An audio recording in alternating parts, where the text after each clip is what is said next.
Welcome back, everybody. We're getting Rand Paul set to go, and he's going to be joining us in just a moment. If you looked at the committee hearings yesterday and with the Foreign Relations Committee in front of Hagel, Secretary of Defense, Secretary of State Kerry, and Martin Dempsey, all answering all the questions for the senators, the one who seems the most skeptical going in and going out is Senator Rand Paul. And one of the things he brought up was the fact that he appreciates the president coming to the Senate and asking for congressional approval. But he still does not approve of this work, and he also believes that his Kentucky constituents who put him in office are overwhelmingly against this military action, which explains why Mitch McConnell has not made a decision yet, and he's up for re-election. And I tell you what, it got heated at times yesterday between the senator from Kentucky and the former senator from Massachusetts. Here's Rand Paul and John F. Kerry.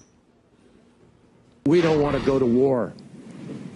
We don't believe we are going to war in the classic sense of taking American troops and America to war. The president is asking for the authority to do a limited action that will degrade the capacity of a tyrant who has been using chemical weapons to kill his own people.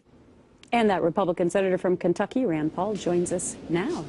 You were going head-to-head with the Secretary of State yesterday, Senator. Why do you have so much apprehension about going along with this plan for military action?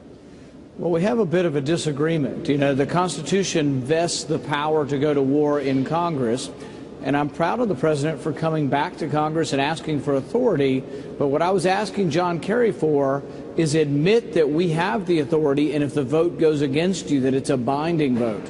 So this morning I will introduce an amendment to the resolution in committee, and I will ask to make it a binding vote and that Congress acknowledge that this is congressional authority and that we have the ability to grant it to the president, but the president doesn't have the ability to initiate war without congressional authority. That's what the Constitution says. Well, in kicking it to the Congress, he said, I don't need to, but I want to. But let's just move on to your reasons behind not doing it. You do not, for Senator Rand Paul, if you were president or in control, chemical weapons is not a reason for you in particular to put U.S. forces to work. You know, I think the main reason that American forces or soldiers should be asked to put their life on the line would be when American interests are involved. So this means, you know, attack of our allies, attack of the United States, attack of U.S. assets. There are a lot of reasons why we would have to defend ourselves. But civilian deaths have occurred really throughout the last several decades, throughout Africa, throughout Russia, throughout China. We haven't always got involved with civilians' deaths. It's a tragedy. Make no mistake, it's a tragedy. But what about chemical warfare? I think the question Brian's getting to is, if a Republican were in office, would you have the same feeling about not attacking a country if they use chemical warfare? Well, you know, I think it's not about the form of civilian death. Civilian death is an awful thing, whether it's done with a machete, whether it's done with a sniper, machine gun, or chemical death. 100,000 people have died in Syria, and now another 1,000 have died. They're all tragic deaths, but I'm not sure they're different because one came from gas and one came from a bullet. Civilian deaths are a tragedy, and I think we should try to do something about it. I'm just not so sure that war is the answer with American troops involved, because I'm not sure I see a good outcome in Syria. Sure. Both sides in Syria, I think, are unlikely to be allies of the United States. Assad is not a friend to Israel or the United States, but neither are the Islamic rebels. I'm afraid the Islamic rebels taking over will be worse for the Christians and worse off for Israel. Well, Senator, I know you said yesterday the resolution is probably going to pass the Senate, but you could do one thing to slow things down, and that would be a filibuster.